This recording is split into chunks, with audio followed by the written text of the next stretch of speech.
Sabi ng mga BBM fanatics, ang Duterte administration daw ay mamamatay tao. At sa Duterte administration din daw nagsimula ang korupsyon. Sa panahon pa lang daw ni Digong ay pinag-uusapan na raw ang maleta. Hindi ko rin alam kung gaano katotoo yan. At ito naman ang banat ng mga DDS fanatic kay BBM fanatics. BBM bangag, BBM bangag, BBM bangag, BBM daw bangag, BBM daw ay magnanakaw.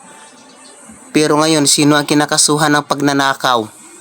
Sino ay may kaso ng impeachment ngayon? Ay, anyway, wala ko pakialam dyan. Bahala na kayo dyan. Mag-away-away ko dyan, BBM saka DDS, mga fanatics. Mag-away-away ko dyan. Bahala kayo sa mga buhay ninyo. Basta ako, hindi ako BBM. Hindi rin ako DDS. Mag-away-away kayo dyan. Wala kayong mapapala dyan. Bakit? Kung mag-away-away ba kayo? At kasuhan, minumura niyo si Duterte, minumura niyo si BBM, fanatics ni Duterte, minumura si BBM, fanatics ni BBM, minumura si Duterte. Pag nagka-problema kayo, pag kayo ay nakulong, kayo ay nakasuhan din sa pagmumura ninyo sa mga dating sa presidente at sa dating presidente, akala niyo ba tutulungan kayo ng mga yan? Hindi po kayo tutulungan yan dahil hindi po kayo kilala ng mga yan. Kayo, kilala niyo si DDS, kilala niyo si BBM. Ang tanong, kilala ba nila kayo?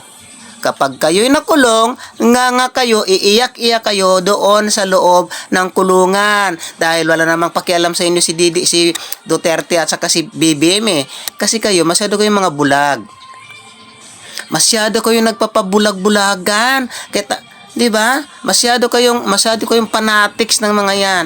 Pinaglalaban nyo ng patayan, kahit ilalaban daw nila ng patayan si Bongbong Marcos, ganun din si ano yun, ba't namatay?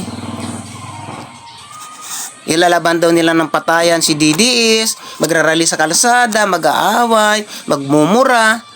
Hey, kapag ito lang sasabihin ko sa inyo mga fanatics ni Duterte sa ni Bongbong Marcos, pag kayo ay nakulong, walang pakialam ang mga yan sa inyo. Kaya kung ako sino, tigilan nyo na yan.